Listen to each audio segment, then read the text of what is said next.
Good afternoon. Thank you so much for joining us. This is Wayne Zhu, the Chief Operating Officer of Zhong, which is China's largest and first online insurance provider. So looking through your financials, looking through the company, it says, oh, it's a Chinese company, it's an insurance company, and then something jumped out at me. It was called Gogochicken. So two questions. What is Gogochicken, and why does a Chinese insurance company have something called Gogochicken? It seems a little bit off the topic as a starting question. But since you asked, well, Gogochicken is our cooperation product with one of our partners. It doesn't mean we are going to enter into the chicken raising industry. What we are providing is an agricultural tracking system based on blockchain technology. So actually, I have been here for yesterday, today. We have heard a lot of questions asked about the blockchain, and people asking questions whether believe in blockchain or not, whether it's overrated, underrated. I would say, from technical perspective, there's a lot of things we are talking about blockchain. The performance, the branches are all the biggest concerns. But I'm a product people, I'm a business people. So we are always seeking the answers from a business perspective, whether we can find a dynamic on the market to really push this technology. We are taking two directions. One direction is in the scenarios, in the ecosystems, we have the full control of, which is like a healthcare system we are building. So with the blockchain as a fundamental data exchange network to do that. Another thing is we find the unmet requirement on the market, like this agriculture tracking thing. It's a little bit of down-to-earth requirement, and a lot of high-notch companies may ignore that part. They want to focus on financials, they want to focus on really big questions, but we do think, if there's no such need, then no such a dynamic in the market, it's really hard to push a new technology. But for the agriculture thing, we think, everything's smooth. This is a blanket market. It's not just for chicken, we can do that to duck, to other things. So it's just about the trust. It sounds like a little bit of a silly idea, but I think we really made that happen, and we really made the application up running. That's the most important of all. You are an insurance company and a technology company, and I guess this speaks to the sort of technology part of your business. Do those two sort of businesses change from a regional basis? Are you trying to be one in China and one overseas, or are you trying to be both everywhere? I would say right now we have this so-called dual engine strategy. So without technology, our business won't be that unique. We won't be able to have this dynamic pricing and better embedded into the ecosystem, this kind of a product approach. And also without the business in insurance, our system won't be so convincing. It's actually a proven system.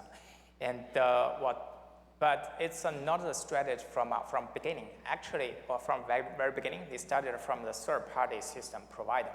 But we have been holding this belief that this ecosystem-oriented methodology should be a new market at that time. So we started from e-commerce. After only 1 month, the system are up and running. We figured out it's not enough. There are more than millions of requirements coming to the system every day. The old system, actually it's not that old. We talked to several vendors, and we choose the one both mature in architecture and also advanced in technology. But it's still single machine based. It's not enough to handle our cooperation with the internet ecosystems. So we made the decision. It's a very quick decision. We need to build everything from scratch. So it took us about 6 months to have a very minimum backbone system up and running. Our business started in November 2013, and we migrated to our own system in the middle of 2014. And it has been proven to be a good migration. In the coming Black Friday in China, which is Singles Day, we have been able to handling the peak volume up to 200 million requests per day. So that's something we can't do without this system. And at that time, we still think this is a secret weapon of Zhong. We should leverage that. We expand our business from e-commerce, then to online travel agent, and then to the healthcare. But as more and more features, modules, subsystem added into this system is a more and more look like a formal system. It's no longer just something supporting us at the minimum requirement. And in the year 2016, we made the decision maybe it's the right time we started another product line, which is exporting our technology system as a service. The first deal was signed in the middle of last year, and till the end of 2017, we have reached 40 million sales revenue for that product line, and it's still in very rapid growth these days. And it's not designed so, but we found it's natural that we can support each other. And when you talk about internationalization, it's a pretty recent move. And it's back to the beginning of this year, we started to register a new company called Zhong International in Hong Kong to do international expansion. And our main focus for that expansion will be technology. The reason is simple. So for insurance business, you need to go to a new country, find a local partner, get familiar with a local regulator, put capital in that area, and maybe wait 2 years or 3 years to get a new license to run your business. It's not scalable, so we had the mission, we want to redefine insurance in a more connected world. In one way, we are doing that in China by ourselves, but we think it's a more scalable way if we can exporting our technology platform to enable more partners to do that business all over the world. What about your relationship with customers in China? You know, in some sense, you're providing them, or you used to more provide the platform and they'd buy insurance directly from you. Now we're seeing a lot more of they'll use another platform. So you're sort of having to go B to B to C to get to that customer. So how do you manage products do you want to sell directly and products you know that there are other places, whether that's Ant or Alibaba, who have huge traction and you want to have your offering on that platform? How do you sort of manage those sort of two issues? Yeah, so I think it's a very important part for our product and operational philosophy. So you mentioned what B2B2C, but actually there's a subtle difference from this, subtle but important difference between this ecosystem-driven philosophy and the B2B2C mode. And in traditional B2B2C mode, it always started from a product offerings. You design the product, maybe based on some large number law, and then you find the distribution partner, which has a lot of users, and you distribute. You negotiate with your partner mainly about the commission rate, adoption rate, these kind of things.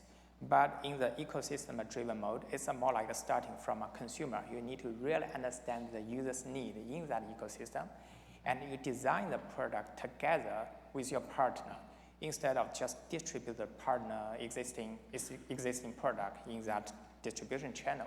And then back to the firm, you need to design the product, come up with the right pricing, and also the claim system in that ecosystem.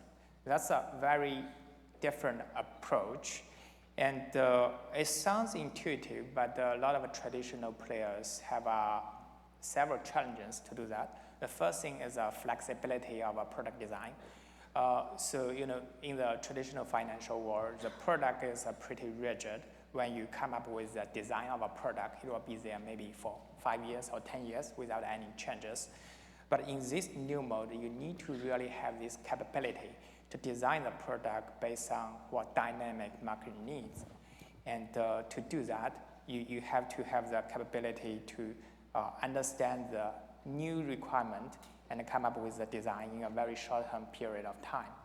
And the second important thing is a lot of this requirement actually is not supported by historical data, which is very important in insurance industry.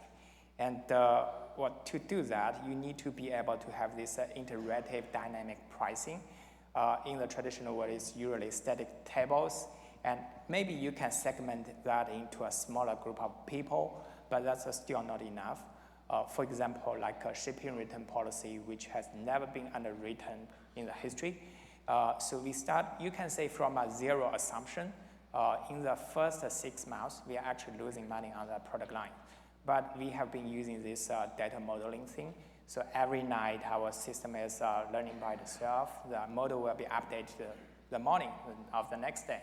So after 6 months, we have reached the break-even point, and it's pretty profitable. So that's AI, it's learning about itself in real time? Yes, machine learning, artificial intelligence, you can say that. How big is that group? Like how many people does it take to monitor that, to continue to change it, and to look at what that has to look like to keep running?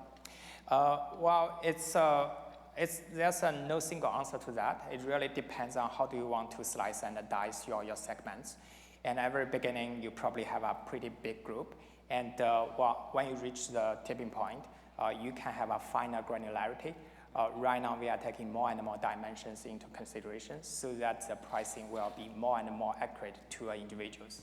And how do you there's some things you're going to want to do yourselves, and some things would be too costly to do yourselves, so you go and you partner with somebody. How do you sort of evaluate from a technological basis what you want to do in-house and what you want to hire someone else to do? So if you take a look of the whole lifespan of our users, you will see a lot of our users start from our partners' website or application. So those part, we probably don't want to do that. We don't want to, for just a sell travel insurance, to build an online travel agent. Yeah. That's definitely not going to happen. But we need to have this ecosystem-oriented solution on our mind, and we can better cooperate with our partners. And the reason we can do that is that we have this flexible system, which is optimized just for this type of cooperation. It's not just like build the product and distribute it. And with this homebrewed thing, we will be able to support more than 300 products just in the past 4 years, which is a quite different number from traditional players. Well, one of your largest investors is SoftBank, and everyone in the United States is sort of obsessed with SoftBank. It's sort of like the Tom Brady of investors. How is that relationship going? What is having an investor so big and so powerful? What is your relationship with them, and what do they provide as an investor? They are very important investors during our IPO and still supporting us. And we have seen a lot of synergy in the future when we're doing internationalization. So it's a great brand. What about you brought this up, regulation. So if we look at regulation in China, are there markets that you're working with regulators to maybe enter in, new product lines you might bring together, or are there places you might not go into because the regulatory environment sort of seems, we don't want to take that on? There are different layers of regulation. Well, we have been in the process of applying for life insurance for a while. So that's a big area we want to enter into, but still not there yet. And when we enter into international market, we realize actually the regulations are quite different from country to country. That's also the reason it's really hard to scale up for a traditional insurance company. Well, you need to rely on local people. You not just copy what you have been done in your home regulator. It's probably not going to work. So, but technology platform is a different thing. And so, for example, like this broker mode, by definition of a broker, you have been doing several things. You're talking to your customer about the product itself, explanation, and you take the money from the customer. You pay the money to the insurance company. You get the commission, and you take care of the customer service of your customers. And but that's a very old traditional broker mode. But if you broke that into different pieces, like just explanation, just the claim service, is that still broker? I think different country, different regulator have different answer. So I would say it's very important to understand the market situation. And also, we try to build our technology system flexible enough. It's to make that a customizable thing for different country to handle all this kind of compliance regulation issue. Yeah, I mean, it's particularly difficult here in the U.S. given they're regulated by states. So it's not just one, you have 50 regulators coming. Right. But that's a good thing for us. We can charge an insurance company by states. Yeah, perfect. Well, they don't want to make it too easy for you. Yeah. So speaking of not making things too easy, you do potentially have some competitors in China.